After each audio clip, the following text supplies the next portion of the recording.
Just കാണിച്ചാൽ ഇത് ഹീലാവണുള്ളൂ. അപ്പൊ അതിൻ്റെതായ ഒരു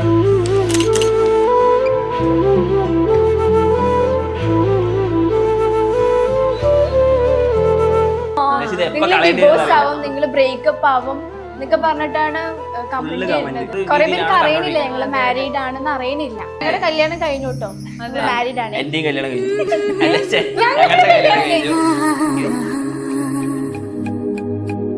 എത്ര വർഷമായി കല്യാണം കഴിഞ്ഞിട്ട്? എല്ലാത്തിനും എപ്പോഴും കൂടെ തന്നെ ഉണ്ടായിരുന്നു. എനിക്ക് അങ്ങനെ വിഷമിപ്പിക്കേണ്ട ഒരു സിറ്റുവേഷൻ വന്നില്ല. അപ്പൊ ഇത് വായിക്കാനുള്ളത് ലേസർ ചെയ്യാൻ വേണ്ടിട്ട് നീ ആളെ തപ്പി വെച്ചോ. ഇവിടെ എപ്പോ വേണമെങ്കിൽ നിന്നെ വിട്ടിട്ട് പോവാം. ഈ ഒരു രീതിയിലാണ്. എന്ന് വെച്ച് കഴിഞ്ഞാൽ അവര് ആഗ്രഹിച്ചാണോ? കെട്ടണം എന്നല്ല, അന്ന് ഒളിച്ചോടി, അന്ന് ഓടി. അതിലേക്ക് ഡയറക്റ്റ് ഒളിച്ചോട്ടത്തിലേക്ക് വരാം അല്ലേ? ഞാൻ പഠിക്കായിരുന്നു. അന്നേരം എത്രയല്ലായിരുന്നു പഠിക്കുന്നത്? +2. ചെറിയ പ്രായത്തിലാണ് അപ്പൊ നിങ്ങൾ ഒളിച്ചോടിയത്. ഞാൻ അതും കൂടി കൊണ്ടുവരുന്നു. എനിക്കൊരു 22 ഒളിച്ചോടി നിങ്ങളല്ലേ? വിളിക്കാൻ പറ്റില്ലല്ലോ. ഇവളുടെ അമ്മ അപ്പൊ തന്നെ തല ഇറങ്ങി. അയ്യോ. എന്നിട്ട് ഇവളെ അറിയണത് പിറ്റേ ദിവസം, ഞാൻ അറിയണത് പിറ്റേ ദിവസമായിരുന്നു തല ഇറങ്ങി വീണെന്നുള്ള കാര്യം. പിറ്റേ ദിവസം ഇല്ല അറിഞ്ഞത്. എപ്പോഴും ഇങ്ങനെ ഭീഷണിപ്പെടുത്തി. ആ അതെ അതെ, ഭീഷണിപ്പെടുത്തിട്ടാണ് ഭീഷണിയാ. ഇപ്പൊ ഇവിടെ പറഞ്ഞു ഫോണ് വെക്കണ്ട. എന്തുകൊണ്ട് ഇഷ്ടപ്പെട്ടില്ല വീട്ടുകാർക്ക്? അത് മിക്കവാറും ഇല്ല, അവർക്ക് ഇഷ്ടമായിരുന്നോ, പക്ഷെ അമ്മയ്ക്കും. അതാണ് അവര് പറഞ്ഞത്. ഞാൻ എല്ലാവരുടെ അടുത്തും വിളിച്ച് ഞാൻ സന്തോഷം, എനിക്കൊക്കെ ആദ്യമായിട്ടാണ് പെണ്ണ് കിട്ടുന്നുള്ളൊരു സംഭവം അറിയണത്. അപ്പൊ നേരെ പോയി എല്ലാവരുടെ അടുത്ത് പറഞ്ഞ് എല്ലാവരും ഹാപ്പി ആയിട്ടിരിക്കും. ആ സമയത്ത് വിളിച്ചോടാൻ കാരണം അതാണോ? കല്യാണം വിട്ടാലേ പഠിക്കാൻ വിട്ടാക്കുള്ളൂ എന്നൊക്കെ അങ്ങനെയൊക്കെ പറഞ്ഞു. വീട്ടു തടങ്കലിലായിരുന്നു. എനിക്ക് ഇവിടെ എല്ലാവിടുന്ന് എനിക്ക് പ്രഷറായിരുന്നു. അതല്ലാണ്ട് പച്ച 2 കിട്ടിയതാണ് എന്നൊക്കെ കൊണ്ട് കുറെ. ആ ചേച്ചിക്ക് എന്ത് പ്രാന്താണ് 2 കിട്ടിയ ഭർത്താവിനെ കിട്ടും. പക്ഷെ ഇപ്പൊ എനിക്ക് റിഗ്രറ്റ് ഒന്നുമില്ല. രീതിക്ക് താമസിച്ച ആൾക്കാര് പെട്ടെന്ന് ഇങ്ങനെ മാറിയപ്പോൾ ഒരുമാതിരി എന്റെ വീട് വെച്ചാൽ ഓട് വീടാണ്, പഞ്ചായത്തിൽ നിന്ന് കിട്ടുന്ന ശരി കിട്ടില്ല. എനിക്ക് ഒരിക്കലും പച്ചനെ പോലെയുള്ള ഒരാളിനെ കിട്ടില്ല. ഞാൻ അതുകൊണ്ട് ഞാൻ ഇതുവരെ അങ്ങനെ പച്ചയെടുത്ത് ഡയറക്റ്റ്ലി പറഞ്ഞിട്ടില്ല. എനിക്ക് വേണ്ടിട്ട് ഇങ്ങനെ പച്ച ഇത്രയും വേദന സഹിച്ചല്ലോ, ആരും ഇങ്ങനെ ചെയ്യില്ല എന്നുള്ളൊരു ഇത് തോന്നി. ഭയങ്കര ഹാപ്പി ആയി. ഞാനല്ലേ ചെയ്തത്, ഇനി വേറെ ആരാ ചെയ്തത്? Hi hello, welcome to Cinematech. ഇന്ന് എന്നോടൊപ്പം ഉള്ളത് നമ്മുടെയൊക്കെ ഇഷ്ടപ്പെട്ട സോഷ്യൽ മീഡിയ കപ്പിളാണ്. നല്ല ക്യൂട്ടായിട്ടുള്ള 2 പേരാണ്. ഇപ്പൊ എങ്ക പാത്താലും അവരാണ്. അപ്പൊ വെൽക്കം ചെയ്യാം, മിക്കി പച്ച. നമസ്കാരം. നമസ്കാരം. ഈ മിക്കി പച്ച നല്ലൊരു വെറൈറ്റി നെയിമാണ്, ഭയങ്കര സ്ട്രൈക്കിംഗ് ആണ്. 2 പേർക്ക് അങ്ങോട്ടും ഇങ്ങോട്ടും നിങ്ങൾ തന്നെയാണ് പേരിട്ട്? അല്ല, ഇവളുടെ പേര് മിഖില എന്നാണ്. എന്റെ പേര് പച്ചാന്നാവാൻ കാരണം എന്ന് വെച്ച് കഴിഞ്ഞാൽ ചെറുപ്പത്ത് എന്റെ ചേട്ടന്മാർ 2 പേരുണ്ട്. അവരിങ്ങനെ ഈ പച്ച കുട്ടി എന്നൊക്കെ പറയൂലേ, അങ്ങനെ പച്ച ഉണ്ണി അങ്ങനെ വിളിച്ചോണ്ടിരുന്നതാണ്. പച്ച ഉണ്ണി അതിന്റെ അർത്ഥം ചെറിയ കുട്ടി. നമ്മുടെ പാലക്കാട് സൈഡിലൊക്കെ അങ്ങനെ പറയാൻ തോന്നുന്നു. അങ്ങനെയാണ് എന്റെ അടുത്ത് പറഞ്ഞു തന്നത്. അങ്ങനെ പറഞ്ഞ് പിന്നെ ഇൻസ്റ്റയൊക്കെ തുടങ്ങിയ സമയത്ത് വേറെ കുറെ പേരുണ്ടായിരുന്നു. അത് കഴിഞ്ഞിട്ട് നീ ഒരു നല്ലൊരു പേരിടുന്ന് പറഞ്ഞപ്പോ ഞാൻ പച്ചാന്ന് കൊണ്ട് ചുമ്മാ ഇട്ട് അങ്ങനെ കേറി വന്നാണ് ഈ പച്ച. അങ്ങനെ പച്ച പിടിച്ചു. ആ പച്ച കാരണം ഞാൻ ഇപ്പൊ പച്ച പിടിച്ചു. അഖിൽ എന്നാണ് ശരിക്കും പേര്. അഖിൽ മിഖില. അപ്പൊ അഖിൽ മിഖില നല്ല മാച്ച് ഉണ്ടല്ലേ പേരില്. അപ്പൊ ഇങ്ങനെ തന്നെ നിക്കട്ടെ. Thank you. അപ്പൊ ഇപ്പൊ ഏതായാലും നിങ്ങളെ സോഷ്യൽ മീഡിയയിൽ ട്രെൻഡിങ് ആണ്. എവിടെ നോക്കിയാലും നിങ്ങളുടെ വീഡിയോയേ ഉള്ളൂ. ഓരോ പാർട്ടായിട്ട് നിങ്ങൾ ഇട്ട വീഡിയോ ഉണ്ടല്ലോ, സർപ്രൈസ് കൊടുക്കുന്ന. ശരിക്കും പറഞ്ഞാൽ ടാറ്റു ആണ് ഇപ്പോഴത്തെ ട്രെൻഡിങ്ങിന് കാരണം. എന്താണ് ടാറ്റു സർപ്രൈസ് ആയിട്ട് അടിക്കാൻ കാരണം? ഒന്ന് കാണിച്ചു തരുമോ ആദ്യം? ജസ്റ്റ് ഒന്ന് കാണിച്ചാൽ മതി. ഹീലാവണുള്ളൂ. അപ്പൊ അതിന്റേതായ ഒരു ഇതുണ്ടാവും. ക്രീം തേച്ച് വെച്ചിരിക്കുകയാണ്. അപ്പൊ അത് ഒരു 10-15 ദിവസം കഴിഞ്ഞ് കഴിഞ്ഞാൽ ഹീലിങ് കുറച്ച് ഒന്ന് ഇതാവുള്ളൂ. അപ്പൊ അത് കഴിഞ്ഞിട്ട് കാണിക്കുന്നതായിരിക്കും നല്ലത്. മുഖം പ്രകൃതമായിട്ടുണ്ടാവും. ഇതിങ്ങനെ ഇരിക്കണം, മൊത്തം അങ്ങനെ ചുരുങ്ങി പോയി. ഇങ്ങനെ ടാറ്റു അടിക്കാൻ എന്താ കാരണം? മിക്കിയുടെ കുറെ നാളുകൾക്ക് ശേഷമാണല്ലോ അടിക്കുന്നത്. കാരണം എന്ന് വെച്ച് കഴിഞ്ഞാൽ ഞാൻ ആവശ്യത്തിനുള്ള എല്ലാ ഗിഫ്റ്റുകളും ഞാൻ കൊടുത്തു കഴിഞ്ഞു. ഗോൾഡ് ആയാലും എല്ലാം കൊടുത്തു കഴിഞ്ഞു. പിന്നെ ഇത് ഞാൻ ഒരു 2 കൊല്ലം മുന്നേ പ്ലാൻ ചെയ്തതാ. അപ്പൊ ഇത് അടിക്കണ്ടെന്ന് കണ്ടിട്ട് കുറെ പേര് എൻ്റെ അടുത്ത് ഇങ്ങനെ പറഞ്ഞു. പിന്നെ ഞാൻ അങ്ങനെ ആലോചിച്ച് കുറെ ഇരുന്ന് എന്താ ഗിഫ്റ്റ് കൊടുക്കാന്ന് അറിയില്ല. പിന്നെ ഇവൾക്ക് എന്തായാലും സർപ്രൈസ് ആവണം എന്നുണ്ടെങ്കിൽ ഇത് തന്നെ കൊടുക്കണം, അല്ലാണ്ട് വേറെ ഒന്നും കൊടുക്കാൻ പറ്റില്ല. എല്ലാം കൊടുത്തു കഴിഞ്ഞു, ഏകദേശം എല്ലാം കൊടുത്തു കഴിഞ്ഞു. എല്ലാം കൊടുത്തു കഴിഞ്ഞല്ല, ഏകദേശം എല്ലാം കൊടുത്തു കഴിഞ്ഞു. അപ്പൊ ഞാൻ ഇങ്ങനെ പ്ലാൻ ചെയ്തപ്പോൾ എനിക്ക് ആകെ വന്നത് ഇതാണ്. നേരെ പോയി ആളുടെ സംസാരിച്ചു, ആൾ ഓക്കെ പറഞ്ഞു. ഒരു ദിവസം പറഞ്ഞ് പിറ്റേ ദിവസം തന്നെ എന്നെ വിളിച്ച് എല്ലാം സൈസും കാര്യങ്ങളൊക്കെ എടുത്ത് ആദ്യം പറഞ്ഞത് അടിക്കാൻ പറ്റില്ല എന്ന് പറഞ്ഞു. കാരണം സൈസൊക്കെ വെച്ചിട്ട് അടിക്കാൻ പറ്റില്ല എന്ന് പറഞ്ഞു. പിന്നെ ഞാൻ പോയി സമ്മതിപ്പിച്ച് അങ്ങ് അടിച്ചെന്ന് വെച്ച് കഴിഞ്ഞാൽ രാവിലെ ഇവളുടെ അടുത്ത് ഒരു 11 മണിക്കോ 12 മണിക്കോ ഞാൻ അവിടെ എത്തി. അമ്മയ്ക്ക് ഹോസ്പിറ്റലിൽ പോകണം എന്നൊക്കെ പറഞ്ഞിട്ട് ഞാൻ അവിടെ പോയത്. അല്ലെ രണ്ടാളും ഒരുമിച്ചായിരിക്കുമല്ലോ എന്നും. അല്ല എപ്പോഴും എന്റെ വാലാണ്. ഇതിന്റെ ഇടയിൽ കിഗോ ഒക്കെ ഉണ്ടായിരുന്നു. അപ്പൊ അവരുടെ കൂടെ ഇവളുടെ ഷൂട്ടിന് പറഞ്ഞിട്ട് ഞാൻ അങ്ങനെ പോവാണ്. എന്നിട്ട് അവിടെ പോയി കിടന്ന ഒരു ഉച്ച ആവുന്ന നേരം എങ്ങനെയൊക്കെയോ ഞാൻ പിടിച്ചു നിന്ന്. അത് കഴിഞ്ഞപ്പോ വിളി തുടങ്ങി. വിളിച്ചിട്ട് എപ്പോഴാണ് വരുന്നത്, എവിടെയാണ്, എന്താ കാര്യങ്ങള്. അപ്പൊ ഞാൻ പറഞ്ഞു ഒരു ടീം വന്നിട്ടുണ്ട്, ഒരു പ്രൊമോഷന്റെ ഒരു ടീം നമ്മൾ വിളിച്ചുകൊണ്ടിരിക്കുന്നുണ്ട്. അപ്പൊ എനിക്ക് വിശ്വസിക്കാൻ പറ്റണില്ല. പച്ച കള്ളം പറയാണെന്ന് എനിക്ക് മനസ്സിലാവുന്നുണ്ട്. പച്ചയുടെ സംസാരത്തിൽ എനിക്ക് മനസ്സിലാവുന്നുണ്ട്. എനിക്ക് എന്തോ പേടിയാ വരുന്നു. പച്ചക്ക് എന്തോ സംഭവിക്കുന്ന ഒരു ഫീൽ ആയിരുന്നു. എനിക്ക് എന്തുകൊണ്ടെന്ന് അറിയില്ല. വിളിച്ചിട്ട് എടുക്കണില്ല, വീഡിയോ കോൾ ആയിട്ട് എടുക്കണില്ല. എന്നിട്ട് ഞാൻ അമ്മയെ വിളിച്ചപ്പോ അമ്മ പറഞ്ഞു ആ പച്ച പോയി ഫുൾ സപ്പോർട്ട്. അമ്മ പറയണ അവള് വിളിച്ചുകൊണ്ടിരിക്കുന്നു, ഞാൻ എന്ത് ചെയ്യണം. അപ്പൊ ഞാൻ പറഞ്ഞു നിങ്ങളെ വീട്ടിൽ കൊണ്ടുവന്ന് വിട്ടു, അമ്മനെ വീട്ടിൽ കൊണ്ടുവന്ന് വിട്ടു, ഞാൻ പോയി എന്ന് പറയുന്നു. ഞാൻ പോയി ചായ കുടിച്ചോണ്ടിരിക്കുന്നത്. ആ ചായ കുടിച്ചിട്ട് ഞാൻ ഒരു 2 മണിക്കൂർ ഈ ചായ കുടിക്കുന്നതിന്റെ കണക്ക് തന്നെ പറഞ്ഞിരുന്നു. അത് കഴിഞ്ഞപ്പോൾ ആൾക്ക് ഡൗട്ടായി. അപ്പൊ ഞാൻ പറഞ്ഞു ഞാൻ ചായ കുടിച്ചുകൊണ്ടിരിക്കുകയാണ്, ഒരാൾ എൻ്റെ അടുത്തിരിക്കുന്നുണ്ട്, ഇപ്പൊ വിളിക്കണ്ട, ആള് പ്രൊമോഷന്റെ പേയ്മെന്റ് ചോദിക്കുന്നത്, എത്ര പറയണമെന്ന് വെച്ചു. അപ്പോൾ ഉള്ളൊരു പേയ്മെന്റ് പറഞ്ഞു. ഓക്കെ, ആ പേയ്മെന്റ് അവിടെ ഞാൻ പറയാം കിഗോയ്ക്ക് ഒന്ന് ഫോൺ കൊടുക്ക്, അവന്റെ അടുത്ത് അവന്റെ പേയ്മെന്റ് ഒന്ന് ചോദിക്കുന്നത്, രണ്ടുപേരും കൂടിയിട്ട് പ്രൊമോഷൻ എന്ന് പറഞ്ഞു. അങ്ങനെ ഇവിടുന്ന് ഫോൺ എടുത്ത് അങ്ങോട്ട് മാറ്റിയിട്ട് അവന്റെ അടുത്ത് പറഞ്ഞു നീ എന്തെങ്കിലും പറഞ്ഞു പിടിച്ചേക്ക്, എനിക്കിതെല്ലാം കൂടി പറ്റില്ല. എന്താ വെച്ചാൽ മൊത്തം വേദന പകുതി ആയിട്ടുള്ളപ്പോ മൊത്തം വേദന, എനിക്കിത് പറ്റില്ല, നീ ഒന്ന് പറഞ്ഞ് മനസ്സിലാക്ക്, ഞാനിത് ബാക്കിയും കൂടി കഴിഞ്ഞിട്ട് വരാന്ന് പറഞ്ഞു. എന്നിട്ട് ഞാൻ നേരെ പോയി അവിടെ പോയി കിടന്ന് എന്നിട്ട് ഇവളുടെ അടുത്ത് കാര്യങ്ങളെല്ലാം പറഞ്ഞ് സോൾവ് ചെയ്ത്. എന്നിട്ട് കിഗോ അവിടെ പോയി അവളുടെ അടുത്ത് വേറെ എന്തൊക്കെയോ എന്റെ അടുത്ത് എന്താണ് നീ എന്തിനെങ്ങനെ വെറുതെ വിളിച്ചോണ്ടിരിക്കണ, ശല്യം ചെയ്യണമെന്നൊക്കെ പറഞ്ഞിട്ട്. അത് കഴിഞ്ഞിട്ട് ഞങ്ങള് സ്ട്രെയിറ്റ് വീട്ടിലോട്ട് പോകാൻ പ്ലാൻ ചെയ്തത്. ഞാൻ മെട്രോയ്ക്ക് ടിക്കറ്റ് എടുക്കുമ്പോൾ അവൻ പറഞ്ഞു വേണ്ട നമുക്ക് ലുല്ലുവിൽ പോകാം, എനിക്ക് കുറച്ച് തിങ്സ് വാങ്ങിക്കണം എന്ന് പറഞ്ഞു. അങ്ങനെ ഞങ്ങൾ ലുല്ലുവിൽ പോയിട്ടാണ് ഇവർ അവിടെ ഇരുന്നിട്ട് എനിക്ക് എന്തായാലും മിക്കിക്ക് വാച്ചല്ലേ സർപ്രൈസ് ചെയ്തത്, എന്തെങ്കിലും ചെയ്യുമായിരിക്കും, ഇനി എന്തായിരിക്കും, ഇനി വേറെ ഫ്രണ്ട്സ് വരുമായിരിക്കും, അങ്ങനെ പെണ്ണുങ്ങൾ വല്ലതായിരിക്കും ചിന്തിച്ചോ? ഇല്ല അങ്ങനെ തിങ്ക് ചെയ്തില്ല. ഞാൻ കാറ് വാങ്ങി എന്ന് വെച്ച് കഴിഞ്ഞാൽ, കാറെന്ന് വെച്ച് കഴിഞ്ഞാൽ ഹോബി ഗ്രേഡ് RC, അത് ഞാൻ കുറെ നാളായിട്ട് പ്ലാൻ ചെയ്തോണ്ടിരിക്കുന്നത്. അപ്പൊ അത് വാങ്ങി, പിന്നെ കുറെ പ്ലാനിങ് പറഞ്ഞു. മൊത്തം ഇവള് കൺഫ്യൂഷൻ ആയിരുന്നു അവിടെ വന്നിട്ട് ഇവള് എന്ത് വാങ്ങി. ലാസ്റ്റ് പച്ച എത്തുന്നേക്ക് മുമ്പ് പറഞ്ഞു എന്റെ അടുത്ത് പച്ചയുടെ മുടി മൊട്ടയടിച്ചെന്ന് പറഞ്ഞു. ഫസ്റ്റ് കട്ട് ചെയ്തെന്ന് പറഞ്ഞു. എനിക്ക് വിശ്വസിക്കാൻ പറ്റില്ല. പച്ച മൊട്ടയടിച്ചെന്നൊക്കെ പറഞ്ഞു.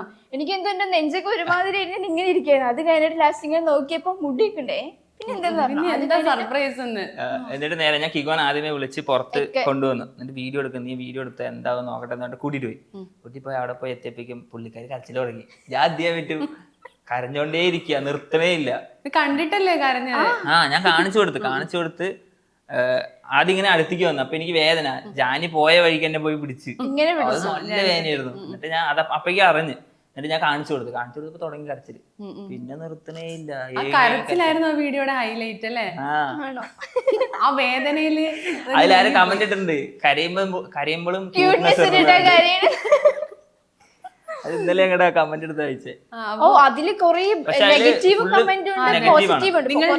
പിന്നെന്താ നിങ്ങളുടെ സ്വകാര്യ കാര്യല്ലേ, അതെന്തിനാണ് വീഡിയോയിലായിട്ട് കാണിക്കുന്നത്? പക്ഷെ അത് അപ്പൊ നമ്മള് കണ്ടന്റ് ക്രിയേറ്റേഴ്സ് അല്ലേ എന്ന് വെച്ചാൽ ഞാനൊരു കാര്യം ചെയ്ത് എന്റെ ഭാര്യയ്ക്ക് വേണ്ടി ഒരു കാര്യം ചെയ്ത് എല്ലാവരും അറിയണം. എന്റെ ഓഡിയൻസ് എന്ന് പറയുന്നത് ഞങ്ങളെ കാണാൻ വേണ്ടി ഇരിക്കുന്നത്. അപ്പൊ പിന്നെ എന്തായാലും എല്ലാവരും കാണിച്ചു കൊടുക്കണ്ടേ? അങ്ങനെ കാണിച്ചു കൊടുത്താ അതില് കമന്റ് വരുന്നത് എന്താ വെച്ചാൽ ഞങ്ങൾ കപ്പിൾസ് ആണെന്ന് പറഞ്ഞാണ് എല്ലാവരും കമന്റ്. ഇത് ഫസ്റ്റ് വീഡിയോ തുടക്കത്തിൽ തന്നെ അവര് കമന്റ് ഇടുന്നത് എന്താന്ന് വെച്ച് കഴിഞ്ഞാൽ ലേസർ ട്രീറ്റ്മെന്റ്, ലേസർ ഇല്ലേ അത് ചെയ്യാനുള്ള ആളിനെ തപ്പി വെച്ചതാണ്.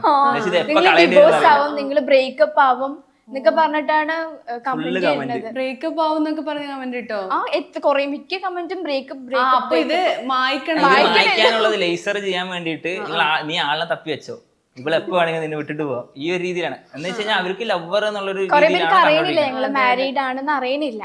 അതുകൊണ്ട് ഇവരിങ്ങനെ കൊറേ ഹിന്ദിയിലും തെലുങ്കിലും ട്രാൻസ്ലേറ്റ് ചെയ്യുമ്പോഴാണോ ലൈക്ക് ചെയ്തിട്ടാണ് ഞാൻ നോക്കുമ്പോഴാണ് മനസ്സിലായത് ഓ ഇത് ഇങ്ങനെ നെഗറ്റീവ്. കിഷോറിന്റെ അടുത്തൊരു കമന്റ് വായിച്ചു കൊടുത്ത്, ഇവള് നല്ല രീതിക്കാണ് വായിക്കുന്നത്, പക്ഷെ കിഷോർ അതിന് മാറ്റി കൊടുത്തു. എന്ന് വെച്ച് കഴിഞ്ഞാൽ ബാഡ് ആണ് ഈ കമന്റ്, അല്ല ഒരുപാട് പേര് നിങ്ങൾ ഇനി ജീവിതാവസാനം വരെ ഇങ്ങനെ ജീവിക്കും. ആയുഷ്മാൻ ഭവാനെ കൊണ്ട് കൊറേ നല്ല കമന്റ്സ് ഉണ്ട് കേട്ടാ, കൊണ്ട് കൊറേ കമന്റ് ഉണ്ട്, നല്ല കമന്റ്സ് ഉണ്ട്, അതിനനുസരിച്ച് നെഗറ്റീവ് കമന്റ്സ് ഉണ്ട്. എന്തായാലും ഉണ്ടാവില്ലോ.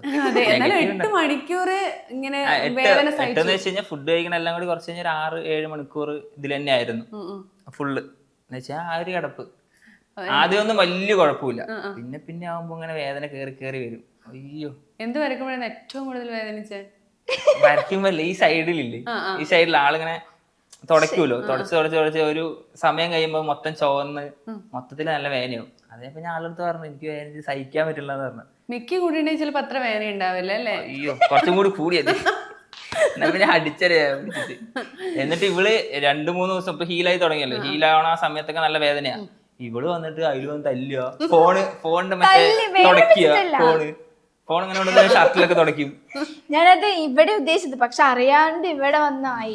അറിയാണ്ടായി പോകുന്നതാ പാവം. പറയുമ്പോ അങ്ങനെ പറയുമ്പോ എനിക്കെല്ലാം അറിയുള്ളൂ. അപ്പൊ ശരിക്കും അന്നേരം ഇല്ലേ ഇങ്ങനെ ഒരു സർപ്രൈസ് കണ്ടപ്പോ, ഫോട്ടോ ഇങ്ങനെ കണ്ടപ്പോ എന്താ ആദ്യം തോന്നി? കരയുമ്പോ ഞാൻ പെട്ടെന്ന് സ്റ്റക്കായി നിന്നു. എനിക്ക് ഒന്നും പറയാൻ എനിക്ക് ഒന്നും വരുന്നുണ്ടായിരുന്നില്ല. ഞാൻ എന്തോ ഇങ്ങനെ നിന്ന് ഉരുകിയ മാതിരിയായി. പെട്ടെന്ന് ഞാൻ ഒരിക്കലും പ്രതീക്ഷിച്ചില്ല മിക്കി അല്ല പച്ച ഇങ്ങനെ ചെയ്യുന്ന. ഞാൻ എന്റെ അടുത്ത് വന്ന് ചോദിക്കുന്നത് എന്താ പറഞ്ഞില്ല. ആരെങ്കിലും സർപ്രൈസ് ചെയ്യുമ്പോ ഈ സാധനം ഇങ്ങനെ പറഞ്ഞിട്ട് ചെയ്യും. സർപ്രൈസ് ആണ്, നമ്മൾ പറഞ്ഞിട്ട് ചെയ്യണം, അതാണ് സർപ്രൈസ്. എനിക്ക് ഇഞ്ചക്ഷൻ കുത്താൻ പോലും പേടിയാണ്, അത്രയും പേടിയാ. പക്ഷെ ഞാൻ ടാറ്റു അടിച്ചിട്ടുണ്ട് മുമ്പ്. അജിയേട്ടൻ പച്ചന്റെ ബ്രദറാണ്, അപ്പൊ ആളും ടാറ്റു ആർട്ടിസ്റ്റ് ആണ്. അപ്പൊ രണ്ടൊരു കപ്പിൾ ടാറ്റു അടിച്ചിട്ടുണ്ട് മിക്കി മൗസിന്റെ പണ്ട്. അപ്പൊ ഞാൻ ഇങ്ങനെ അലറി നിലവിളിച്ചിട്ടാണ് ഞാൻ ടാറ്റു അടിച്ചത്. അപ്പൊ ഇതും ഞാൻ ഒരിക്കലും പ്രതീക്ഷിച്ചില്ല.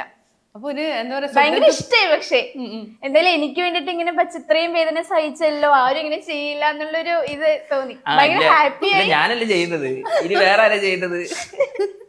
അത് ശരി. എന്നാലും ഈ പച്ചയുടെ ടാറ്റു അടിക്കാൻ വേണ്ടി പ്ലാൻ ഉണ്ടോ? പച്ചയുടെ എന്തെങ്കിലും? ഇല്ല, അവർ ടാറ്റു ആർട്ടിസ്റ്റ്. ഇഞ്ചക്ഷൻ വെക്കുന്നത് തന്നെ പേടിയാന്ന് പറഞ്ഞ ആള് ഇല്ല, ഞാൻ അടിക്കും. എന്താ അജയേട്ടൻ പറഞ്ഞു എന്റെ അടുത്ത് ഈ ഫുൾ ഹാൻഡ് അടിച്ചു തരാന്ന് പറഞ്ഞിട്ടുണ്ടായിരുന്നു. എന്നെ കൊണ്ടാവില്ല. ഞാൻ ടാറ്റു അടിച്ചിട്ടുണ്ട്. ഞാൻ ഇവിടെയൊക്കെ ടാറ്റു അടിച്ചിട്ടുണ്ട്. അപ്പൊ ഞാൻ വിചാരിച്ചു ഈ വേദന എത്രയേ ഉള്ളൂ, കുഴപ്പമൊന്നും ഉണ്ടാവില്ല എന്ന് വിചാരിച്ചു. പക്ഷെ ഇവിടെ അടിക്കുമ്പോ എന്റെ അമ്മോ സീനാണത്. നെഞ്ചില് കുത്തി വലിക്കുന്ന ഒരു വേദന അല്ലേ? അതിങ്ങനെ കുത്തി കുത്തി കുത്തി കുത്തി കുറച്ചേരം കഴിയുമ്പില്ലേ ആദ്യം തരിക്കും, പിന്നെ ആകുമ്പോ അത് വേദന കൂടി വരും. കൂടി ഇത്രയും സമയം കിടക്കുമ്പോ നല്ല വേദനയായിരിക്കും. പക്ഷെ ആ വേദനയൊക്കെ സഹിച്ചെങ്കിലും നല്ല വീഡിയോ ഒക്കെ നല്ല വൈറലായി, ആൾക്കാരൊക്കെ അത് ഏറ്റെടുത്തു. ഒരിക്കലും പ്രതീക്ഷിച്ചില്ലല്ലേ ഞങ്ങൾ? ഞങ്ങൾ ആ വീഡിയോ റീച്ച് ആവുന്നോണ്ട് ഇട്ടതല്ല, കാരണം ഞങ്ങളുടെ അക്കൗണ്ടിൽ ഞങ്ങൾ നല്ല രീതിക്ക് എന്ത് ചെയ്താലും കയറാറില്ല. ചുമ്മാ ആ വീഡിയോ ഞങ്ങൾ ഇടുന്ന ടൈമല്ല, ഒന്നും അങ്ങനെ ആയിരുന്നില്ല. ചുമ്മാ ഇട്ട് കഴിഞ്ഞ് കുറച്ചേരം കഴിഞ്ഞപ്പോ ഞാൻ എന്താന്ന് വിചാരിച്ചു കഴിഞ്ഞാൽ കേറാണെങ്കിൽ കയറട്ടെ, ഓക്കെ എന്നാണ്ട് ഇട്ട വൈകി അത് കേറി. പക്ഷെ വീഡിയോനെക്കാളും ഞങ്ങള് ഫോട്ടോ ഇട്ടപ്പോ അതിലേറെ റീച്ച് ആയി. അതിപ്പോ 30 million സംതിങ് ആയിട്ടുണ്ട്. ആർക്കും കാണില്ല, വ്യൂസ് ആരും കാണില്ല. ലൈക്ക് ഇപ്പൊ 500 എബോ ഉണ്ട്, 500K എബോ. ഇൻസൈറ്റിൽ നിങ്ങൾക്കല്ലേ കാണാൻ പറ്റുള്ളൂ.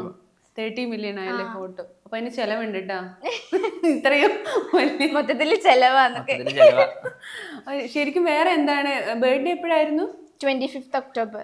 വാച്ച് അതും ബർത്ത്ഡേക്ക്, അതും പച്ചയുടെ അമ്മ, ഏട്ടൻ, ഫ്രണ്ട്സ് എല്ലാവരും കൂടി വന്നിട്ട് അതും സർപ്രൈസ് ആയിട്ടാണ് എനിക്ക് ഏട്ടൻ ഗിഫ്റ്റ് എന്നാണ്. ചെരുപ്പ് എന്തൊക്കെയാ? ഈ ചെരുപ്പാ? ഡ്രസ് ഇത് ഞാൻ മേടിച്ചത്. നല്ല സുന്ദരിയായിട്ടുണ്ട് റെഡ് ഡ്രസ്സില്. ഞാൻ ഇടണ്ടാന്ന് പറഞ്ഞ ഡ്രസ് അത്, ഇന്നിട്ടിട്ട് വരണ്ട, രസം ഉണ്ടാവില്ല എന്നൊക്കെ പറഞ്ഞിട്ട്. നല്ല രസമാണ്. ഞാൻ ആദ്യം തന്നെ പറഞ്ഞില്ലേ. മിക്കി ഇട്ടിട്ട് ഏറ്റവും ഇഷ്ടപ്പെട്ട എന്തിടാനാ ഇഷ്ടം? മിക്കി ഇട്ടിട്ട് കാണാൻ എന്താ ഇഷ്ടം? ഒരു പച്ച ഡ്രസ് ഉണ്ട്, ഒരു ചുരിദാർ പോലത്തെ, അത് നൈസാ. അത് ഞാൻ എപ്പോഴും എവിടെ പോയാലും അത് ഇടാനാ പറയാ. കൂടുതൽ അതായിരിക്കും നല്ലത്. ഇന്ന് പച്ചയാണ് രണ്ടാളും എന്താ പറയാ ഒരുപോലെ ആയനെ അല്ലേ? ഞങ്ങൾ അല്ലെങ്കിൽ യൂഷ്വലി ആയിരുന്നു, പിന്നെ ഒരു സമയം കഴിഞ്ഞ് മാറ്റി. ഇപ്പൊ ഞങ്ങൾ ഇടുന്ന സമയത്ത് വേറെ ആരും അങ്ങനെ കപ്പിൾ ഡ്രസ് ഇട്ട് കണ്ടിട്ടില്ല. പക്ഷെ ഇപ്പൊ എല്ലാവരും കപ്പിൾ ഡ്രസ് ഇടുന്നത്, അതുകൊണ്ട് ഞങ്ങൾക്ക് അതിന്റെ ഒരു ഇഷ്ടം പോയി. ഒരു വെറൈറ്റി പിടിക്കാൻ മാറ്റിയിടാം. എന്തായാലും അറിയാലോ കല്യാണം കഴിഞ്ഞു.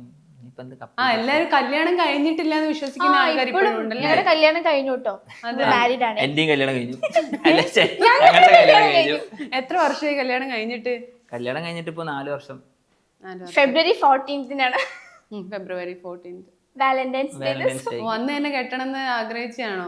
കെട്ടണം എന്നല്ല, അന്ന് ഒളിച്ചോടി, അങ്ങ് ഓടി. അതിലേക്ക് വരാം.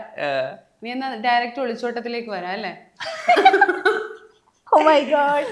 അത് ഇട്ട സ്ഥിതിക്ക് ഇനി അതിനകത്ത് തുടങ്ങാം. പ്രണയം ഒളിച്ചോട്ടം എങ്ങനെയായിരുന്നു?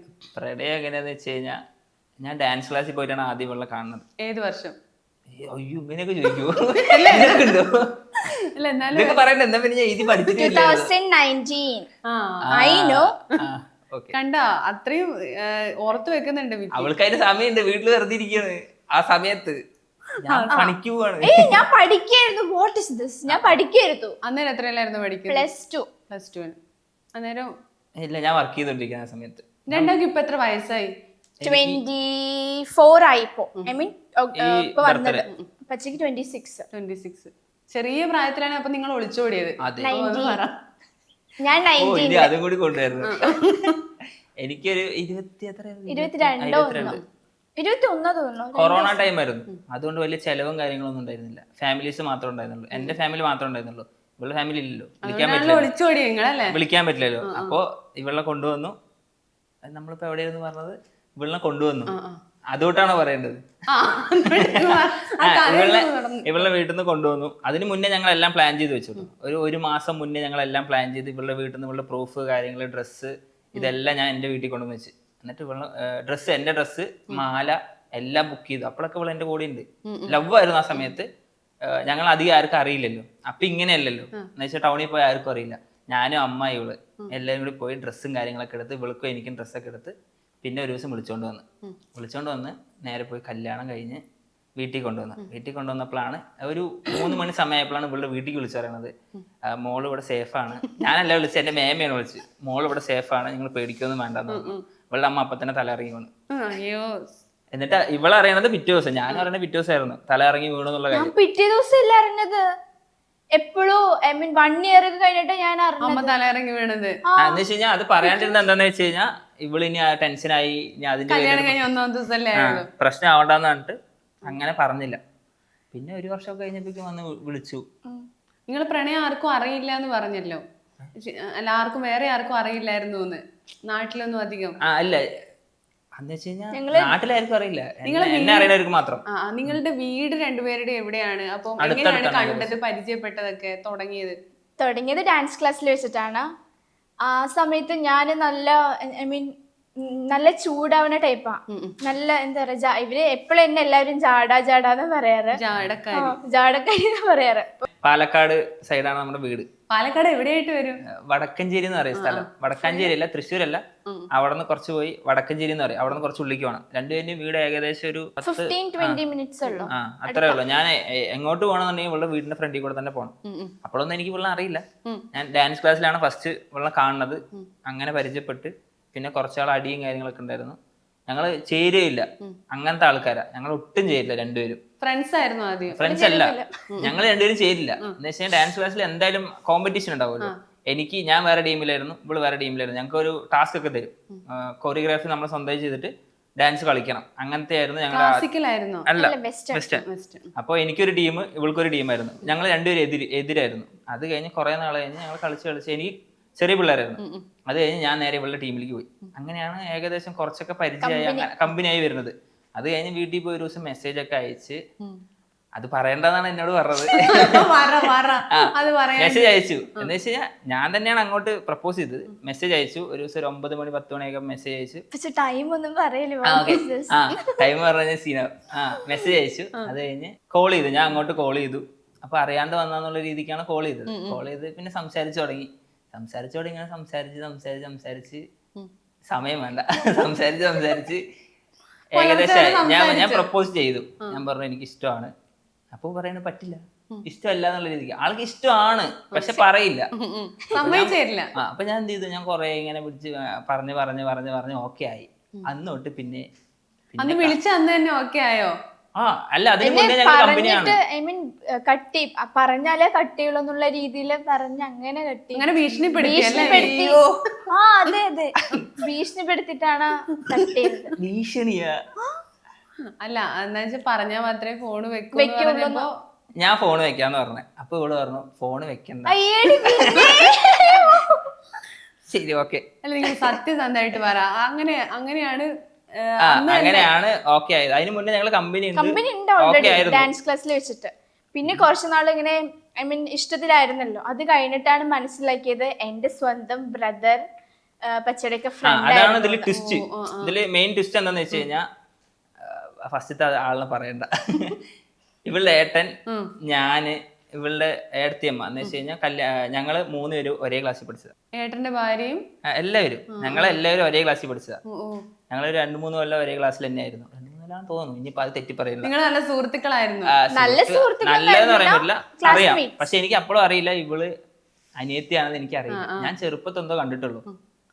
അങ്ങനെ അതൊരു പ്രശ്നമായി. ഈ കല്യാണത്തിന്റെ ഇടയിൽ അതൊരു പ്രശ്നം ആയതുകൊണ്ടാണ് ഈ ഒളിച്ചോട്ടമൊക്കെ നടന്നത്. അതായത് സിനിമ സ്റ്റൈല് പോലെയുണ്ട് നിങ്ങളുടെ പ്രണയം. സിനിമ സ്റ്റൈൽ എന്ന് വെച്ചാൽ ഞാൻ വിചാരിച്ചു വൻ അടിയൊക്കെ ഉണ്ടാവുന്നൊക്കെ പണ്ട് എല്ലാം സെറ്റ് ചെയ്ത് അല്ല, വെച്ചായിരുന്നു. ഇത്രയും സ്നേഹനിധിയായിട്ടുള്ള പച്ച എന്തുകൊണ്ട് ഇഷ്ടപ്പെട്ടില്ല വീട്ടുകാർക്ക്? അത് മിക്കവാറും ഇല്ല, അവർക്ക് ഇഷ്ടമായിരുന്നോ?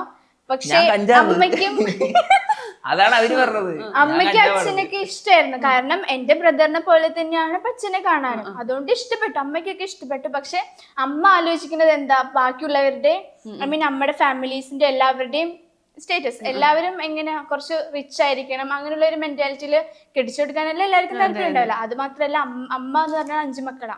അവർക്ക് എല്ലാവർക്കും കൂടുതൽ ബോയ്സ് ആണ്. അപ്പൊ മൂത്ത ഗേള് ഞാനാ. അപ്പൊ ഞാനിങ്ങനെ ചെയ്യുന്ന പറഞ്ഞാൽ അവർക്ക് വിശ്വസിക്കാൻ പറ്റില്ലല്ലോ. അവര് പക്ഷെ നടന്നു. മിക്കി ഇങ്ങനെ പ്രണയിക്കുന്നേ അവർ പ്രതീക്ഷിച്ചില്ല അല്ലേ? പ്രണയിച്ചൊക്കെ വീട്ടിൽ പിടിച്ച അടി നല്ല അടി കിട്ടിയിട്ടുണ്ട്. അടി ആരാ അടിച്ച? ഏട്ടനാണോ അച്ഛനാണോ? ഏട്ടനും തല്ലിയിട്ടുണ്ട്, അച്ഛൻ തല്ലില്ല. അച്ഛൻ ഭയങ്കര സൈലന്റ് ആണ്, പുള്ളിക്കാരൻ അടിപൊളിയാണ്, ഭയങ്കര സൈലന്റ് ആണ്. അച്ഛൻ തല്ലില്ല, അമ്മ നന്നായിട്ട് തല്ലി. ഈ +2 സമയത്ത്, +2 പഠിക്കുന്ന സമയത്ത് ഏട്ടനും തല്ലിയിട്ടുണ്ട്, അമ്മയും തല്ലിയിട്ടുണ്ട്. ഇനി അടുത്ത അതായിരിക്കും. പറഞ്ഞപ്പോ എങ്ങനെയായിരുന്നു? ഒന്നിച്ച് പഠിച്ചാണെന്ന് പറഞ്ഞല്ലോ. ഇല്ല, ഇതില് ട്വിസ്റ്റ് എന്താന്ന് വെച്ച് കഴിഞ്ഞാൽ ഞാൻ വീട്ടിൽ പോയി സംസാരിച്ചിട്ടുണ്ട്. എന്റെ ഫാമിലി എല്ലാം കൂടിയിട്ട് വീട്ടിൽ പോയി സംസാരിച്ചു. അപ്പൊ ഓക്കെ ആയിരുന്നു ഇവർക്ക്. അത് കഴിഞ്ഞിട്ട് പിന്നെ പുറത്തുനിന്നുള്ള കുറെ പേര് വന്നിട്ട് ഇൻഫ്ലുവൻസ്, അവരുടെ ഒരു ഇൻഫ്ലുവൻസ് അവര് വന്നിട്ട് ഇങ്ങനെ പറഞ്ഞു. അച്ഛന്റെ ഫ്രണ്ടും അങ്ങനെ ആരൊക്കെയോ വന്നിട്ട് പറഞ്ഞു ഞാൻ കഞ്ചാവാണ്, പിന്നെ എന്റെ വീട് കാടിന്റെ ഉള്ളിലാണെന്നൊക്കെ പറഞ്ഞു. മലേന്റെ മേലെയാണെന്ന് അങ്ങനെ ഓരോ എന്റെ സ്ഥലം കുറച്ച് അങ്ങനെയാണ്. എന്ന് വെച്ച് കഴിഞ്ഞാൽ ഒരു മല ഏരിയ ആണ്, നല്ല പ്ലേസ് ആട്ടാ, പ്രകൃതി രമണീയമായ നല്ല സ്ഥലം. ഇപ്പൊ എല്ലാവർക്കും അങ്ങനത്തെ സ്ഥലമാണ് ഇഷ്ടം. പക്ഷെ ആദ്യം ആർക്കും ആ സ്ഥലം ഇഷ്ടമായിരുന്നില്ല. അപ്പൊ അങ്ങനെ പറഞ്ഞു ഞാനിങ്ങനെ കഞ്ചാവാണ്. ആ സമയത്ത് ഞാൻ പുറത്ത് ആരുടെ അടുത്തും ഇപ്പോ വെള്ളം അടിക്കുക അങ്ങനത്തെ പരിപാടിക്കൊന്നും ഞാൻ പോകാറേ ഇല്ല. എന്ന് വെച്ചാൽ എനിക്ക് വർക്ക് കാര്യങ്ങളുള്ളതുകൊണ്ട് ശമ്പളമൊക്കെ കുറവാണ്. അപ്പൊ എനിക്ക് കറക്റ്റായിട്ട് വർക്കിന് പോയില്ലെങ്കിൽ എനിക്ക് ബാക്കിയുള്ള കാര്യങ്ങളൊന്നും എല്ലാം നിൽക്കും. അപ്പൊ അതുകൊണ്ട് ഞാൻ എപ്പോഴും വർക്കിന് മാത്രമാണ് കറക്റ്റായിട്ട് പോയിക്കൊണ്ടിരുന്നത്. എന്നിട്ട് എന്റെ പേരിൽ ഇങ്ങനത്തെ സംഭവങ്ങളൊക്കെ വന്ന് മുടി വളർത്തിയോണ്ടാണ്. ആ സമയത്ത് മുടി വളർത്തി കഴിഞ്ഞാൽ കഞ്ചാവാണ്. അതങ്ങനെയാണ്. അത് പിന്നെ പറഞ്ഞിട്ട് കാര്യമില്ല. അങ്ങനെ ഫ്രീക്കല്ല കഞ്ചാവ് എന്ന് പറയാം. കഞ്ചാവ് നമ്മൾ അത് അങ്ങനെ ഇപ്പൊ എന്റെ ഏരിയയിൽ അങ്ങനെയാണ് പറയാ. എന്നുവെച്ചാൽ എല്ലാവരും കഞ്ചാവ് തന്നെ പറയുള്ളൂ. പക്ഷെ നമുക്കതൊന്നും വിഷയമല്ല. എന്റെ വീട്ടുകാർക്ക് കുഴപ്പമില്ല, അച്ഛനും അമ്മയ്ക്കൊന്നും കുഴപ്പമില്ല, നാട്ടുകാർക്കാണ് പ്രശ്നം. അതെന്നും അങ്ങനെ ആയിരിക്കുമല്ലോ അല്ലേ? നാട്ടുകാർക്കാണ് ഇല്ലാത്ത കുഴപ്പം. നാട്ടുകാര് പ്രണയിച്ചപ്പോ എന്താ പറഞ്ഞ വിക്കിയുടെ നാട്ടുകാരൊക്കെ? അതെനിക്കറിയില്ല, ഇവളുടെ നാട്ടുകാർക്കൊന്നും അറിയില്ല. വീട്ടുകാർക്ക് മാത്രം അറിയാം. വീട്ടുകാർക്ക് അറിയാം. എന്ന് വെച്ചാൽ ഞങ്ങൾ പോയി സംസാരിച്ചു, എല്ലാം ഓക്കെ ആയി, കെട്ടിച്ചു തരാന്നൊക്കെ പറഞ്ഞ് 1 വർഷം കഴിഞ്ഞ് കഴിഞ്ഞാൽ നേരിട്ട് കല്യാണം, എൻഗേജ്മെന്റ് ഒന്നും വേണ്ട, നേരിട്ട് കല്യാണം. അപ്പൊ ഞാൻ സന്തോഷിച്ചു. അവനാണ് എന്നോട് പറയണേ, എന്റെ ഫ്രണ്ട് തന്നെയാണല്ലോ. അപ്പൊ എന്നോട് പറഞ്ഞു. അത് കഴിഞ്ഞ് വിശ്വസിച്ച് അത് കഴിഞ്ഞൊരു 2 മാസം കഴിഞ്ഞ് പിന്നെയും വിളിച്ചിട്ടുണ്ട്, ഇത് നടക്കില്ല എന്ന് പറഞ്ഞു. അപ്പൊ ഞാൻ ഒന്നും കൂടി വീട്ടിൽ പോയി. ഞാൻ വീട്ടിൽ പോയിട്ട് കാര്യം പറഞ്ഞു, ഇങ്ങനെ ഇതെന്തെങ്ങനെ പറയണത്. എന്റെ വീട്ടുകാരെല്ലാവരും അറിഞ്ഞു. ഞാൻ എല്ലാവരും അടുത്തും വിളിച്ച് ഞാൻ സന്തോഷമായി. എനിക്കൊക്കെ ആദ്യമായിട്ടാണ് പെണ്ണ് കിട്ടുന്നുള്ളൊരു സംഭവം അറിയണത്. അപ്പൊ നേരെ പോയി എല്ലാവരുടെ അടുത്തും പറഞ്ഞ് എല്ലാവരും ഹാപ്പി ആയിട്ടിരിക്കുക. ആ സമയത്ത് പറയാണ് പറ്റില്ല എന്ന് പറഞ്ഞു. എന്നിട്ട് ഒരു വർഷം വരെ ഞാൻ ഇങ്ങനെ കൊണ്ടുനടന്നു. ഞാൻ ഇങ്ങനെ എന്തായാലും കെട്ടും എന്നുള്ള രീതിയിൽ കൊണ്ടുനടന്നു. പിന്നെ ഭീഷണിയായി, കാര്യങ്ങളായി, ഓരോരുത്തരായിട്ട് പ്രശ്നം ഉണ്ടാക്കാൻ തുടങ്ങി. പിന്നെ എനിക്ക് വേറെ വഴിയില്ല, കൊണ്ടുവന്നേ പറ്റും. ലാസ്റ്റ് 1 വർഷം ആകുമ്പോഴേക്കും. അപ്പൊ വേറെ കല്യാണൊക്കെ നോക്കുന്നുണ്ടായിരുന്നു മിക്കിക്ക് നേരം? അല്ല, പെട്ടെന്ന് ഒളിച്ചോടി ഒരു 19ാമത്തെ വയസ്സിൽ ഒളിച്ചോടാൻ കാരണം അതാണോ? കല്യാണം ഞാൻ പഠിച്ചുകൊണ്ടിരിക്കുകയാണല്ലോ. ആ സമയത്ത് കോവിഡ് ടൈമില് എങ്ങോട്ടും ഇറങ്ങാൻ പറ്റില്ലല്ലോ. അപ്പോ എന്നെ പിന്നെ നീ ഇവനെ വിട്ടാലേ പഠിക്കാൻ വിട്ടാക്കുള്ളൂ എന്നൊക്കെ അങ്ങനെയൊക്കെ പറഞ്ഞു. വീട്ടു തടങ്കലിലായിരുന്നു. എനിക്ക് ഇവിടെ എല്ലാവരും എനിക്ക് പ്രഷറായിരുന്നു. എല്ലാവരും കൂടി, ഫാമിലി ആണെങ്കിലും പച്ചയാണെങ്കിലും എല്ലാവരും കൂടിയിട്ട് എനിക്ക് എന്തോ മെന്റലി എനിക്ക് ഇതുണ്ടായിരുന്നു. അങ്ങനെയാണ് ലാസ്റ്റ് ഒളിച്ചോടിയത്. ഒളിച്ചോടിയ ദിവസം എനിക്ക് ഡുഡു ഡാഷ് ഡോഗ് ഉണ്ടായിരുന്നു. അത് പച്ചനെ തന്നതാണ്. നാട്ടില് പിന്നെ സംസാരമായി. ഞാനും പട്ടിയും കൂടിയിട്ട് ഒളിച്ചോടി എന്നൊക്കെ പറഞ്ഞ് കൊറേ പേര് പറഞ്ഞിട്ടുണ്ടായിരുന്നു. ആ പട്ടിക്കുട്ടിയും കൂട്ടിയിട്ടാണോ പോയത്? അത് ഞാൻ കൊടുത്ത പക്ഷേ എന്റെ ഏട്ടന്റെ ആയിരുന്നു. അത് വീട്ടിൽ വളർത്തിക്കൊണ്ടിരുന്നതാണ്. ആ സാധനം എടുത്തിട്ട് ഞാൻ പിള്ളേർ കൊടുത്ത് വളർത്താൻ പറഞ്ഞു. അങ്ങനെ കൊടുത്തു വെച്ചിട്ടുണ്ടായിരുന്നു. അതിനെ കൊണ്ടാണ് വന്നത്. അതും പ്രശ്നമായി.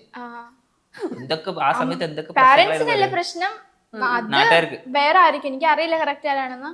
അത് പറഞ്ഞ നാട്ടിൽ പോകാൻ പറ്റില്ല. അതാ ഇല്ല, നാട്ടുകാരൊന്നും എനിക്ക് അങ്ങനെ നെഗറ്റീവായിട്ട് തോന്നിയിട്ടില്ല. എനിക്ക് നെഗറ്റീവായിട്ട് തോന്നിയിട്ടില്ല നാട്ടുകാരനെ. നാട്ടുകാര് നല്ലവരാണെന്നാ മിക്ക പറയുന്നേ. എനിക്ക് എനിക്ക് ഉപദ്രവമൊന്നും ഉണ്ടാക്കിയിട്ടില്ലാന്ന് വിശ്വസിക്കുന്നു. അപ്പൊ ചില ആൾക്കാർ പറയേ 19ാമത്തെ വയസ്സിൽ ഒളിച്ചോടുന്നൊക്കെ അവർക്ക് വേറെ എന്തോ ഇതുകൊണ്ടാണ്, പെട്ടെന്ന് അങ്ങ് കെട്ടണം അച്ഛനും അമ്മയും നോക്കാതെ. അങ്ങനെയൊക്കെ കുറെ സമയത്ത് അങ്ങനെ വന്നിട്ടുണ്ട്. അതല്ലാണ്ട് പച്ച 2 കിട്ടിയതാണ് എന്നൊക്കെ പറഞ്ഞിട്ട് കുറെ ആ ചേച്ചിക്ക് എന്ത് പ്രാന്താണ് 2 കിട്ടിയ ഭർത്താവിനെ കെട്ടണമെന്നൊക്കെ പറഞ്ഞിട്ട് കുറെ കമന്റ് വന്നിട്ടുണ്ടായിരുന്നു. ആരൊക്കെയോ പിന്നെ അതൊക്കെ അന്നേരൊക്കെ വിഷമമായിരുന്നു. ഒളിച്ചോടി കഴിഞ്ഞപ്പോ സങ്കടമായിരുന്നോ വീട്ടിൽ നിന്ന് പോകുന്നപ്പോ? അച്ഛനും അമ്മയും ഓർത്തിട്ട് ഭയങ്കര വിഷമം ഉണ്ടായിരുന്നു. ഞാന് കല്യാണത്തിന് ഫുള്ളി ഞാൻ വീട്ടിൽ നിന്ന് ഇറങ്ങിയപ്പോ തൊട്ട് എനിക്ക് കരച്ചിൽ നിർത്താനേ പറ്റുന്നുണ്ടായിരുന്നില്ല. എനിക്ക് അവരുടെ ആ സിറ്റുവേഷൻസും എനിക്കൊന്നും ഞാൻ ഒരിക്കലും പ്രതീക്ഷിച്ചില്ല. ഞാൻ ഒരിക്കലും വേണം വെച്ച് ചെയ്തതല്ല, പക്ഷെ എനിക്ക് ചെയ്യേണ്ടി വന്നു. അതെന്റെ സിറ്റുവേഷൻ ആണ്, അതാർക്കും പറയാൻ മനസ്സിലാവില്ല. ഞാൻ എന്തെന്ന് പറഞ്ഞാൽ എനിക്ക് ആ ടൈമിൽ പഠിക്കണം, വീട്ടുകാരുടെ കാര്യം എല്ലാം എനിക്ക് തിങ്ക് ചെയ്യണം. വീട്ടുകാർ എന്തായാലും എൻ്റെ അടുത്തേക്ക് തിരിച്ചു വരും എന്നുള്ളൊരു മെന്റാലിറ്റി ഉണ്ടായിരുന്നു. പക്ഷെ എൻ്റെ മൈൻഡിൽ ഞാൻ അങ്ങനെ ഒളിച്ചോടില്ല. ഞാൻ പഠിച്ചു കഴിഞ്ഞ് ജോബായി എനിക്കൊന്ന് സെറ്റായിട്ട് ഫിനാൻഷ്യലി ഞാൻ സെറ്റ് ആകുമ്പോൾ മാരേജ് ചെയ്യാം എന്നുള്ളൊരു മെന്റാലിറ്റി ആയിരുന്നു. പക്ഷെ ഞാൻ പ്രതീക്ഷിക്കാണ്ട് അങ്ങനെ സംഭവിച്ചു ഒളിച്ചോണ്ടി വന്നു. പക്ഷെ ഇപ്പൊ എനിക്ക് റിഗ്രറ്റ് ഒന്നുമില്ല. We are happy. അതുകൊണ്ട് എനിക്ക് റിഗ്രറ്റ് ഒന്നുമില്ല. അപ്പൊ എന്റെ പാരന്റ്സ് ആണെങ്കിലും ഹാപ്പിയാണ്. ആഫ്റ്റർ 1 ഇയർ സെറ്റ് ആയി. ശരി, കിട്ടില്ല. എനിക്ക് ഒരിക്കലും പച്ചനെ പോലെയുള്ള ഒരാളിനെ കിട്ടില്ല. ഞാൻ അതുകൊണ്ട് ഞാൻ ഇതുവരെ അങ്ങനെ പച്ചയുടെ അടുത്ത് ഡയറക്റ്റ്ലി പറഞ്ഞിട്ടില്ല. എനിക്കിത് അങ്ങനെ തോന്നി. അതിനെ പച്ച മാത്രമല്ല, പച്ചയുടെ ഫാമിലി ആണെങ്കിലും അമ്മയാണെങ്കിലും ഭയങ്കര ഫീൽ. ഞാൻ എല്ലാം അമ്മയുടെ അടുത്ത് ഷെയർ ചെയ്യും. ശരിക്കും ഞങ്ങൾ ഫ്രണ്ട്സ് പോലെ തന്നെയാണ്. ഫാമിലി ആണെങ്കിലും സെറ്റാണ്. അതുകൊണ്ട് എനിക്ക് ഭയങ്കര ഹാപ്പി. കുറെ പേര് പറയാറുണ്ട് ഈ അമ്മായിമ്മ പൂരുണ്ടാവും അങ്ങനെ കുറെ അമ്മയാണല്ലേ. അതെ, ഭയങ്കര അങ്ങനെ അടി ഉണ്ടാക്കാൻ പോകില്ല. അതൊരു വീഡിയോ ആണ്, ബിഫോർ മാരേജ് ആഫ്റ്റർ മാരേജ്. നിങ്ങൾ രണ്ടുപേരും അമ്മയുടെ മടിയിൽ കിടക്കുന്ന വീഡിയോ നല്ല വൈറലായിരുന്നു. എന്ത് പ്രശ്നം ഉണ്ടെന്നുണ്ടെങ്കിൽ അമ്മയുടെ അടുത്ത് പറയും. ഞാൻ ഫസ്റ്റ് അമ്മയുടെ അടുത്ത് പറയാം. എന്റെ അമ്മയുടെ അടുത്ത് പോലെയല്ല, ഫസ്റ്റ് ഉഷമ്മയുടെ അടുത്താ പറയാം. അമ്മയുടെ പേരെന്താ? ഉഷാമ്മ. അപ്പൊ ഉഷാമ്മയില്ലേ അങ്ങനെ വന്ന സമയത്ത് മോളിങ്ങനെ വിഷമിച്ച് കരയൊക്കെ ചെയ്യുന്ന സമയത്ത് എന്താ അമ്മ അത്രയും സേഫായി അത്രയും ഹെൽപ്പ് ചെയ്ത് എല്ലാത്തിനും എപ്പോഴും കൂടെ തന്നെ ഉണ്ടായിരുന്നു. എനിക്ക് അങ്ങനെ വിഷമിപ്പിക്കേണ്ട ഒരു സിറ്റുവേഷൻ വന്നില്ല. ഐ മീൻ സങ്കടം ഉണ്ട്, പക്ഷെ ഭയങ്കരമായിട്ട് ഹാപ്പിലി നന്നായിട്ട് കൊണ്ട് നടന്നു ആ സമയത്താണെങ്കിലും. 1 വർഷം എങ്ങനെയാണ് തരണം ചെയ്തത്? പക്ഷെ 1 വർഷം എനിക്ക് ഡിഫിക്കൽട്ട് ആയിരുന്നു. കാരണം എന്റെ വീട്ടിൽ നിന്ന് ഇങ്ങോട്ട് വന്നപ്പോൾ ഭയങ്കര ഡിഫിക്കൽട്ട് ആയിരുന്നു. പക്ഷെ അതിലേറെ ഇവരെന്നെ നല്ല രീതിയിൽ നോക്കി, എല്ലാത്തിനും നല്ല സപ്പോർട്ട് ചെയ്തിട്ട് എല്ലാം. ആ സമയത്ത് എന്താന്ന് വെച്ച് കഴിഞ്ഞാൽ നമുക്ക് നോക്കിയേ പറ്റൂ. കാരണം എന്റെ വീട് ഭയങ്കര ശോകമാണ്. വീട് ഓട് വീടാണ്. അപ്പൊ അതിൽ ഇവൾക്ക് കിടക്കാൻ ഇവൾക്ക് ഭയങ്കര പേടിയാണ്. പാമ്പിന് ഭയങ്കര അത്യാവശ്യം നല്ല വീട്ടിൽ നിന്ന് വന്നാ മിക്കപ്പോ ഒരു വലിയ റിച്ച് ആയിരുന്നു. ഒരുപാടൊന്നല്ല, അത്യാവശ്യം ഫിനാൻഷ്യലി കുറച്ചുകൂടി മുന്നിലായിരുന്നു. ഇവന്റെ അച്ഛന് കടയൊക്കെ ഉണ്ട്. അപ്പൊ അതുകൊണ്ട് ആ ഒരു രീതിയിലാണ് ഇവര്. എന്താ വെച്ച് കഴിഞ്ഞാൽ ഇവര് അത്യാവശ്യം നല്ല രീതിക്ക് താമസിച്ച ആൾക്കാര് പെട്ടെന്ന് ഇങ്ങനെ മാറിയപ്പോൾ ഇവൾക്ക് ഒരുമാതിരി. എന്റെ വീട് എന്ന് വെച്ചാൽ ഓട് വീടാണ്, പഞ്ചായത്തിൽ നിന്ന് കിട്ടുന്ന വീടാണ്. അപ്പൊ അതില് കിടന്ന് ഇവൾക്ക് പാമ്പിനെ പേടി, പുറത്തിറങ്ങാൻ പേടി, മൊത്തത്തിൽ പ്രശ്നമായിരുന്നു. എനിക്ക് കുറച്ച് നാള് ഇത് തന്നെ നോക്കലായിരുന്നു പണി. അത് കഴിഞ്ഞ് ഇപ്പൊ പെട്ടെന്ന് ഇങ്ങോട്ട് മാറാൻ കാരണം അത്, പിന്നെ വേറെ കുറെ കാരണങ്ങളുണ്ട്. അത് വേറെ സംഭവം. അങ്ങനെ ആയിരുന്നു ഒരു സമയത്ത്. പറയാൻ പറ്റാത്ത വെച്ച് കഴിഞ്ഞാൽ അത് എന്റെ അച്ഛന്റെ കാരണമാണ്. അച്ഛൻ എങ്ങനെയാ? അപ്പോ അച്ഛൻ പാവമാണ്. നന്നായിട്ട് വെള്ളം അടിക്കും. അതുകൊണ്ട് അമ്മനെ നെഗറ്റീവായിട്ട് പറയും. അമ്മനെ ഇങ്ങനെ ഉപദ്രവിക്കോ, ചെറുതായിട്ടൊക്കെ ഉപദ്രവിക്കും. അപ്പൊ അങ്ങനത്തെ ഒരു രീതിയിൽ അമ്മനെ സേഫ് ആക്കാൻ വേണ്ടിയാണ് ഞങ്ങൾ ഇങ്ങോട്ട് വന്നത്. അപ്പൊ അമ്മയും കൂടെ വന്നു. കൊച്ചി തന്നെ, ഞങ്ങൾ എല്ലാവരും കൊച്ചി തന്നെയാണ്. ഏട്ടൻ മുമ്പേ ഇവിടെ ഉണ്ട്. അവൻ ടാറ്റു പഠിക്കാനും കാര്യങ്ങളൊക്കെ ആയിട്ട് ഇവിടെ തന്നെ. പിന്നെ അമ്മനെ ഞങ്ങൾ ഇങ്ങനെ പറഞ്ഞു, അച്ഛനോട് പറഞ്ഞു ഇനിയും ഓക്കെ ആയില്ല എന്നുണ്ടെങ്കിൽ എപ്പോഴും വെള്ളമടിച്ച് നടക്കാനാണെന്നുണ്ടെങ്കിൽ അമ്മ ഇവിടെ നിൽക്കില്ല, അമ്മനെ പറഞ്ഞു വിടാൻ പോകണമെന്ന് പറഞ്ഞു. അപ്പം അച്ഛൻ പറഞ്ഞു ഓക്കെ നിങ്ങൾ എന്താണെന്ന് വെച്ചാൽ ചെയ്യുന്നു പറഞ്ഞു. അങ്ങനെയാണ് അമ്മയും ഞങ്ങൾ എല്ലാവരും കൂടി ഇങ്ങോട്ട് വരുന്നത്. അപ്പോൾ ആ സമയത്ത് തന്നെ ഇവൾക്ക് പഠിക്കാനും ഇവിടെ വരണം. അപ്പം എല്ലാം കൂടി ഇവിടെയാണ് നല്ലതെന്ന് പറഞ്ഞിട്ട് അങ്ങനെ വന്നാണ് ഞങ്ങൾ ഇവിടെ. അപ്പൊ അച്ഛനെ വിളിക്കാറൊക്കെ ഉണ്ടോ? അച്ഛനെ വിളിക്കാൻ അച്ഛൻ കുഴപ്പമൊന്നുമില്ല. ഒറ്റക്കാണോ അച്ഛൻ വീട്ടില്? അതെ, ഒറ്റയ്ക്കാണ്. അച്ഛൻ പാവമാണ്. എന്നെ ഇതുവരെ പേരെടുത്ത് വിളിക്കാറില്ല. വാവേ, പുഞ്ഞു അങ്ങനെ എന്നെ വിളിക്കുള്ളൂ. ഭയങ്കര പാവമാണ്. പക്ഷെ കുടിച്ച ആളുടെ മൈൻഡ് എന്ത് മൈൻഡാണെന്ന് അറിയില്ല. ആൾക്ക് ബോധമില്ല. ആള് ഭയങ്കര ഹെൽപ്പിംഗ് മെന്റാലിറ്റി. എന്തുണ്ടെങ്കിലും ഇല്ലേ നമുക്ക്. പക്ഷെ നമുക്കല്ല, കൂടുതലും നാട്ടുകാർക്കാണ് കൂടുതൽ കൊടുക്കാറ്. എന്ത് തിങ്സ് ഉണ്ടെങ്കിലും അങ്ങനെ കൊടുക്കും. ഭയങ്കര ഹെൽപ്പിംഗ് ആണ്. പക്ഷെ കുടിച്ച ഭയങ്കര അതങ്ങനെയാണ്. നാട്ടുമ്പുറത്തൊക്കെ കുടിച്ചു കഴിഞ്ഞാലേ നമ്മൾ കാണുന്ന ഒരാളായിരിക്കില്ല, പിന്നെ ഒരു വേറൊരു വേഷം. പക്ഷെ എല്ലാവർക്കും അറിയില്ല കേട്ടോ അച്ഛൻ ഇത്രയും സീനാണെന്ന്. അച്ഛൻ പുറത്തൊന്നും അങ്ങനെയല്ല, വീട്ടില് മാത്രമേ ഉള്ളൂ. എന്ന് വെച്ചാൽ മക്കളെ വലിയ കാര്യമൊന്നുമില്ല. മക്കളെ കണ്ടു കഴിഞ്ഞാൽ ഭയങ്കര സ്നേഹമാണ്. ഞാൻ വന്നപ്പോ ഭയങ്കര ഇഷ്ടമാണ്. കാരണം ഇവര് രണ്ടൊരു ബോയ്സ് ആണ്. അപ്പൊ എന്നെ ഭയങ്കര ഇഷ്ടം. എല്ലാവരും നല്ല കെയറിങ് ആയിരുന്നു. പക്ഷെ കുറച്ച് കഴിഞ്ഞപ്പോഴാണ് അച്ഛന്റെ സ്വഭാവം എനിക്ക് മനസ്സിലായി തുടങ്ങിയല്ലോ. അപ്പൊ ഞാൻ റിയാക്ട് ചെയ്യും. അപ്പൊ അമ്മനെ എന്തെങ്കിലും പറഞ്ഞാൽ ഞാൻ അത് റിയാക്ട് ചെയ്യും. ഞാൻ റിയാക്ട് ചെയ്യുന്ന ടൈപ്പാണ്. അപ്പൊ അമ്മനെ ആവശ്യമില്ലാണ്ട് എന്തെങ്കിലും പറഞ്ഞാൽ തിരിച്ച് പറയുമ്പോ അപ്പൊ തുടങ്ങിയിട്ട് അച്ഛൻ ഇഷ്ടപ്പെടാതെ ഇഷ്ടമാണ് അച്ഛന്. എന്നാ അങ്ങനെ ചില പൊരുത്തക്കേടുകളൊക്കെ വന്നു. അപ്പൊ അച്ഛൻ ഇങ്ങനെ കുടിക്കാന്ന് പറഞ്ഞല്ലോ. അപ്പൊ മോൻ കുടിക്കുവോ?